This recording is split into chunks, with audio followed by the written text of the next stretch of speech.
Hello students, मेरा नाम है पीयूष और जितने भी स्टूडेंट 22 फरवरी को अपना पेपर देने जा रहे हैं किसका, हिंदी का, तो उनके लिए वीडियो बहुत ज्यादा इंपॉर्टेंट है क्योंकि ये आप पूरा कोड देख सकते हो। ऐसा ही यही पेपर आपको आने वाला है और हाँ 95% आपको इस पेपर से मिलेगा, ये मेरी गारंटी बिल्कुल 100% की। तो जितने भी आपके जान पहचान में दोस्त हैं, जो भी उनके पास यह पेपर पहुंचा दो, जो भी 10th का एग्जाम देने जा रहे हैं 22 तारीख को, क्योंकि बिल्कुल सेम टू सेम हूबहू पेपर आने वाला है। आप कोड दे सकते हो। बाकी 2024 के बिल्कुल हिंदी का वायरल पेपर है। तो चलो इसको पूरा मैं सॉल्व करके भी बताऊंगा, ऐसा नहीं कि सॉल्व नहीं, पूरा सॉल्व करके बताऊंगा। तो अच्छे से पेपर समझ लेना। समय और पूर्णांक वगैरह भी आप देख सकते हो कि आपके पास समय कितना है, पूर्णांक कितना, ठीक है। तो चलो आगे बढ़ते हो। जितने भी क्वेश्चन पूरा अच्छे से समझ लेना। इस बार हर सब्जेक्ट में, चाहे हिंदी हो, इंग्लिश हो, मैथ हो, साइंस हो, जो भी सब्जेक्ट है सब में आपका टारगेट क्या है, 95% लाना, और उसको मैं अचीव करवा रहा हूं। तो आप सभी प्लेलिस्ट में जाकर देख लोगे। पहले चलो हम इस वीडियो पर आगे बढ़ते हैं और आपको बताते हैं। देखो जो समय मिलेगा कितनी देर का मिलेगा, आपके पास समय कितना रहेगा, टाइम कितना रहेगा। तो देखो टाइम जो है वो आपको 3 घंटे 15 मिनट का मिलेगा, टोटल 3 घंटे 15 मिनट का रहेगा। और पूर्णांक आपके पास आएगा 70 नंबर का टोटल पूर्णांक रहेगा। अब देखो इसका फर्स्ट क्या है, प्रारंभ के 15 मिनट परीक्षार्थियों को प्रश्न पत्र पढ़ने के लिए निर्धारित है। स्टार्टिंग के जो ये देखो, ये जो 15 मिनट है, इसमें आप अपना प्रश्न पत्र पढ़ सकते हो, अपना पेपर पढ़ सकते हो। फिर दूसरा है कि प्रश्न 2 खंड में विभाजित, खंड आ अथवा खंड मा में विभाजित है। प्रश्न पत्र 2 खंड के रहेंगे। पहला रहेगा खंड आ का, दूसरा रहेगा खंड ब, मतलब 2 खंडों में आएगा। फिर तीसरा वाला है प्रश्न पत्र के खंड आ में। खंड आ में क्या होंगे, बहुविकल्पीय प्रश्न है जिसमें सही विकल्प का चयन करके ओएमआर सीट पर नीला अथवा काले बॉल पेन से सही विकल्प वाले गोले को पूर्ण रूप से काला करना है। आप ध्यान देना, इसमें कह रहा है कि जो ओएमआर सीट है उसमें काले पेन या फिर नीले पेन से आपको करना है। तो मेरी बात आप मानिएगा, आप लोग काले पेन से ही करिएगा, नीला पेन की आवश्यकता नहीं है। काले पेन से करोगे आपको नंबर अच्छा मिलेगा, जो कि ओएमआर सीट पर करना रहेगा। ये देखो पूरा ओएमआर सीट पर जिसपे 4 विकल्प रहता है उसमें से एक पे सही करना रहेगा। फिर चलो भैया आगे बढ़ते हैं। आगे हमारा क्या है, आगे हमारा चौथा नंबर, खंड आ में बहुविकल्पीय प्रश्न है हेतु 1 अंक निर्धारित है। खंड आ में क्या है, जो बहुविकल्पीय प्रश्न है उनके लिए 1 अंक निर्धारित है, मतलब 1 अंक आपको मिलेंगे बहुविकल्पीय प्रश्नों को करने के लिए। जो ऑब्जेक्टिव क्वेश्चन है उनको करने के लिए सिर्फ और सिर्फ 1 नंबर मिलेंगे, ठीक। मतलब आपके 20 क्वेश्चन है, जैसे 20 एमसीक्यू आएंगे, तो 20 एमसीक्यू करने के लिए आपके पास 20 नंबर रहेंगे, 20 अंक मिलेंगे, ठीक है, 20 एमसीक्यू करने के लिए। अब चलो आगे बढ़ते हैं। आगे हमारा 5वां नंबर, प्रत्येक प्रश्न के सम्मुख उसके अंक निर्धारित हैं। जो सभी प्रश्न दिए गए हैं उनके सामने उनका अंक भी दिया गया है कि कौन सा प्रश्न कितने अंक का है। चलो आगे बढ़ जाते हैं। आगे हमारा खंड आ। खंड आ क्या कह रहा है, खंड आ है हमारा बहुविकल्पीय प्रश्न। खंड आ क्या है, बहुविकल्पीय प्रश्न। आपको अभी बताया गया था कि 20 अंक निर्धारित हैं एक प्रश्न के लिए, तो 20 अंक यहां पर देखो आपके सामने आ गया कि 20 अंक निर्धारित है। जिसका पहला क्वेश्चन क्या है, कृति कंकाल। जो कंकाल कृति है इसके लेखक कौन है, तो कंकाल के लेखक आपको ही पता है, ये है जयशंकर प्रसाद। कंकाल के लेखक कौन है, जयशंकर प्रसाद। देखो जो हमारा दूसरा प्रश्न है, दूसरा प्रश्न क्या है कि अर्धनारीश्वर विधा है, अर्धनारीश्वर की विधा है। अर्धनारीश्वर की विधा कौन सी है, देखो इसमें जितने भी क्वेश्चन है बहुत ज्यादा महत्वपूर्ण। अर्धनारीश्वर की जो विधा है वह क्या है, निबंध है। अर्धनारीश्वर एक निबंध है। फिर उसके बाद आता है तीसरा नंबर क्वेश्चन है कंकाल के लेखक है। कंकाल के लेखक कौन है, जयशंकर प्रसाद, अभी आपने देखा था। चलो आगे बढ़ते हैं। अब इसके बाद आगे बढ़ेंगे तो कलम का सिपाही कृति है, काफी ज्यादा इंपॉर्टेंट ये वाली है। कलम का सिपाही बहुत महत्वपूर्ण है, हर बार पेपर में पूछी जाती है। तो देखो जो कलम का सिपाही है, कलम का सिपाही ये किसकी कृति है, यह कृति है अमृत राय की। इसका डी वाला ऑप्शन सही हो जाएगा। और एक चीज आप लोग देख पा रहे होंगे, सभी के सामने 1 नंबर लिखा है, मतलब 1-1 नंबर के लिए ये सारे क्वेश्चन हैं। सभी प्रश्न जितने भी हैं 1-1 नंबर के लिए आपसे पूछे जाएंगे। फिर उसके बाद देखो 5वां क्वेश्चन है प्रताप नारायण मिश्र लेखक है। प्रताप नारायण मिश्र इसमें से किसके लेखक हैं, ठीक है, किस युग के लेखक है, तो ये है भारतेंदु युग के लेखक। तो इसको हम बिल्कुल ही सही लगा देंगे। फिर आता है 6वां नंबर क्वेश्चन, पंचवटी रचना है। पंचवटी किसकी रचना है, महादेवी वर्मा की, सुमित्रा नंदन पंत की, या फिर जयशंकर प्रसाद की, या फिर मैथिली शरण गुप्त की। तो बताना है पंचवटी आखिर किसकी रचना है, तो पंचवटी जो है वह है मैथिली शरण गुप्त की। यह डी वाला बिल्कुल ही सही हो जाएगा, मैथिली शरण गुप्त की है पंचवटी। अब बढ़ते हैं आगे बढ़ोगे, देखो दोस्तों कौन सा आगे हमारा है 7वां नंबर क्वेश्चन है रामचंद्रिका, जो रामचंद्रिका है इसके रचनाकार हैं। रामचंद्रिका के रचनाकार कौन है? जितने भी क्वेश्चन है भाई बहुत ज्यादा महत्वपूर्ण है, हर बार पेपर में पूछे जाते हैं, इसीलिए ये क्वेश्चन बनाए गए हैं। देखो 7वां नंबर हमारा है रामचंद्रिका के रचनाकार है, रामचंद्रिका के रचना है केशवदास, तो इस पे हम टिक लगा देंगे। ठीक है स्टूडेंट्स, और जितने क्वेश्चन बता रहा हूं अच्छे से पूरा तैयार कर लेना, कोई भी क्वेश्चन आपसे छूटना नहीं चाहिए, पूरा एक एक क्वेश्चन रट के जाना, और भी आपके जितने दोस्त वगैरह हैं उनको भी यह पेपर भेज देना कि हाँ ये पेपर तैयार कर लो, बिल्कुल ही आने वाला है। अब देखो 8वां नंबर क्वेश्चन क्या है? ललित ललाम के रचनाकार है। देखो ललित ललाम के रचनाकार कौन है? इनके रचनाकार है मतीराम। ललित ललाम के रचनाकार कौन है? मतीराम है। ठीक, अब देखो 9वां नंबर, आगे बढ़ते हैं। आगे जो हमारा है 9वां नंबर वो क्या है? आधुनिक काल की समय सीमा है। आधुनिक काल की समय सीमा कितनी होगी? आधुनिक काल मतलब जो काल चल रहा है, तो देखो इस काल की समय सीमा कितनी होगी? जो काल चल रहा है आप बताओ इसकी समय सीमा क्या होगी? तो इसकी समय सीमा होगी जो काल अभी तक चल रहा है। तो अभी तक कौन ऐसा काल है? तो ये देखो ये 1843 से अब तक जो अभी तक चल रहा है ये हो जाएगा बिल्कुल ही सही। अब देखो हमारा 10वां नंबर क्वेश्चन है। 10वां नंबर क्वेश्चन क्या है? 10वां नंबर क्वेश्चन हमसे कह रहा है कि साकेत महाकाव्य की रचना किसने की? जो साकेत महाकाव्य है इसकी रचना किसने की है? 4 ऑप्शन दिए गए हैं, तो इसकी रचना किसने की थी? मैथिली शरण गुप्त ने की थी साकेत महाकाव्य की, तो इस पर हम बिल्कुल ही सही टिक लगा लेंगे। साकेत महाकाव्य की रचना मैथिली शरण गुप्त ने की थी।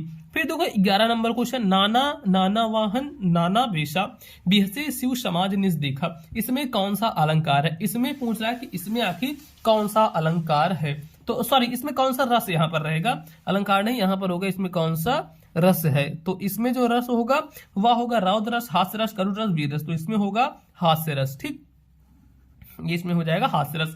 और सभी क्वेश्चन एक एक नंबर के हैं। फिर देखो 12वां नंबर, इसमें अलंकार है कि चरण कमल बंदो हरिराई उपयुक्त पंक्ति में अलंकार है। इस पंक्ति में कौन सा अलंकार है? चरण कमल बंदो हरिराई, इसमें कौन सा अलंकार होगा? तो इसमें जो अलंकार होगा, कौन सा अलंकार होगा जल्दी से बताओ? तो इसमें अलंकार होगा रूपक अलंकार। ठीक, ये वाला बिल्कुल ही सही हो जाएगा।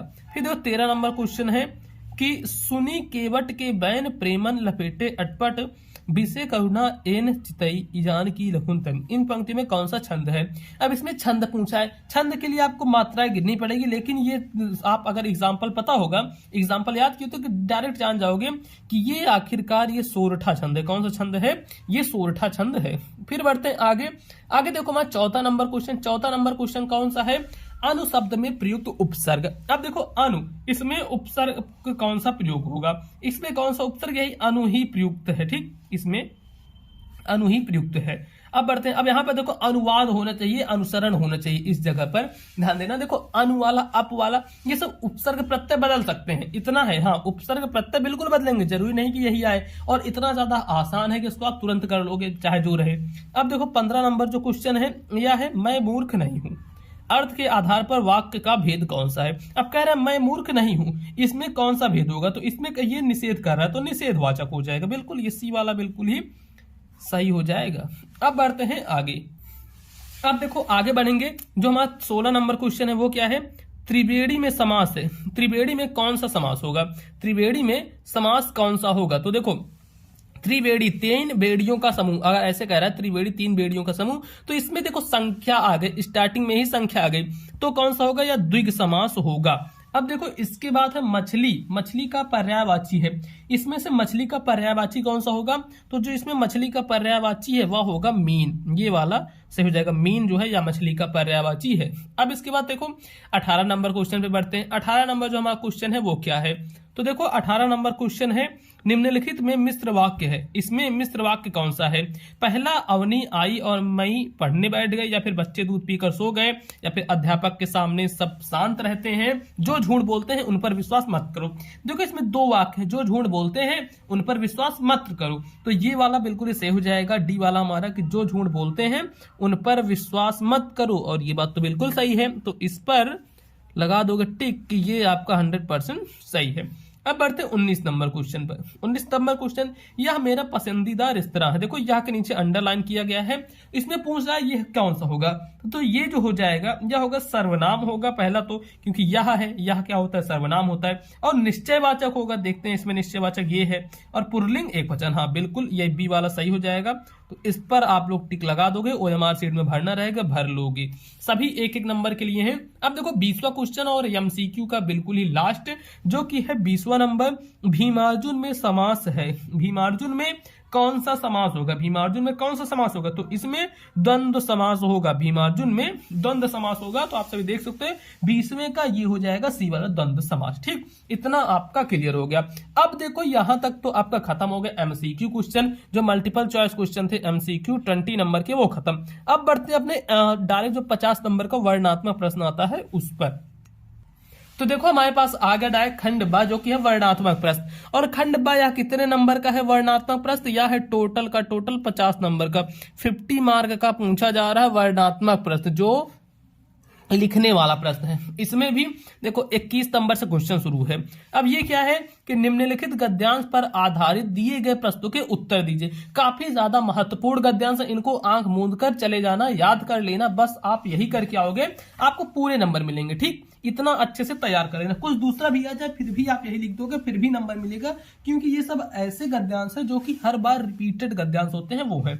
तो देखो क्या है, निम्नलिखित गद्यांश पर आधारित प्रश्नों के उत्तर देने, जो कि 6 नंबर के लिए आएगा। ठीक, अच्छा उससे पहले मैं आपको थोड़ा बता देता हूं, जैसे एकदम लास्ट समय आपके पास बचा है, जब लास्ट समय बचा है तो मैं आपके लिए एक ला चुका हूं एप्लीकेशन, जो कि हमारा अपना एप्लीकेशन है मोबाइल पर स्कूल। देखो अंतिम दिनों के लिए इस पे क्रैश कोर्स चल रहा है। जो सोचते हैं बच्चे कि मेरा तो पूरा टाइम बीत गया, बस मेरे पास अब कुछ दिन बचे हैं, तो उसमें आखिर क्या चीज पढ़े, क्योंकि यहां पर पूरा सिलेबस आपको नहीं देने वाला हूं कि चलो 50-50 पेज 100 पेज पढ़ने, नहीं, मुश्किल से 10 से 15 पेज आपको पढ़ने और उसी में से पेपर आएगा। और खरीदना चाहते हो तो उसकी कोर्स के लिंक डिस्क्रिप्शन बॉक्स में और कोर्स के लिंक आपके कमेंट बॉक्स में, तो जल्दी से जाओ वहां पर क्लिक करो और इस कोर्स को जल्दी से खरीद दो। ओनली ऑन ओनली इसका प्राइस बहुत कम है दोस्तों, बहुत ज्यादा कम है। आप खुद ही देख के एकदम हैरान हो जाओगे कि इतने कम में इतनी वैल्यू कैसे दी जा रही है, और सारे सब्जेक्ट आपके उसमें कवर है। तो जल्दी से जाके आप लोग ले सकते हो। देखो यहां पर जल्दी कर लेना, क्योंकि देखो मुझे पता है 1 हफ्ते बचेगा, आप लोग लोगे, तो इससे बढ़िया अभी से ही जाकर ले लो और अपनी पढ़ाई अच्छे से करो। चलो आगे बढ़ते हैं।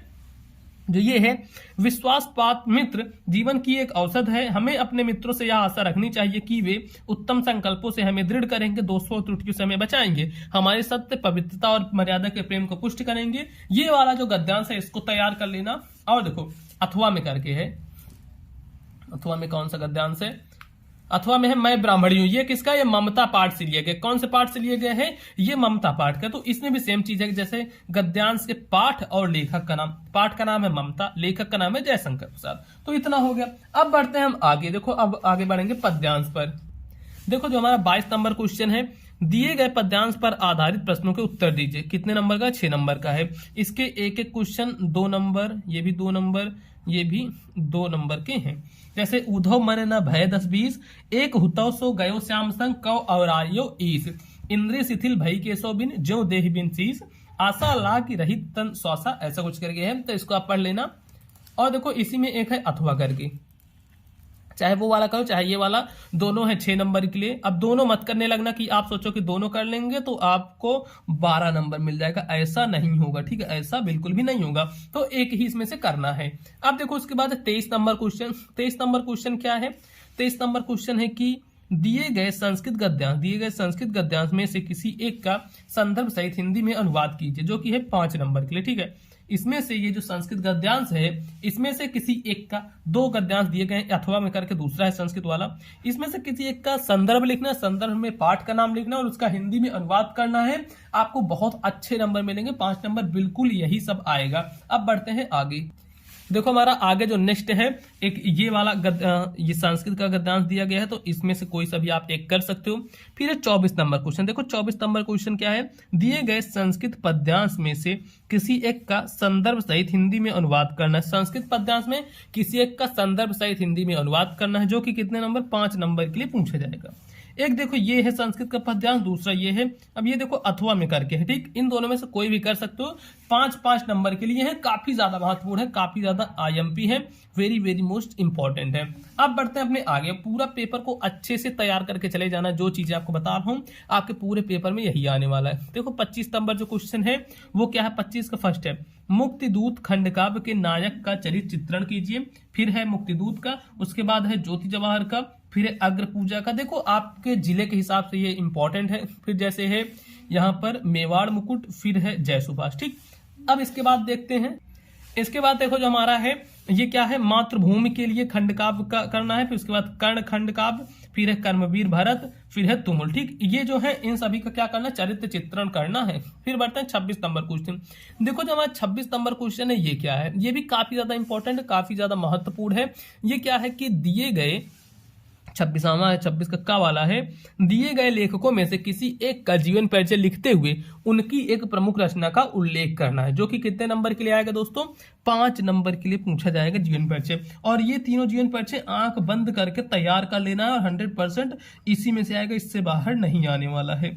फिर देखो खा वाला है, दिए गए कवियों में से किसी एक का जीवन परिचय देते हुए उनकी प्रमुख रचना का उल्लेख करना है, ये भी दोस्तों 5 नंबर के लिए आएगा। ठीक, जैसे तुलसीदास, सूरदास, बिहारीलाल, इनमें से किसी एक का आपको तैयार करना है। फिर देखो 27 नंबर क्वेश्चन है।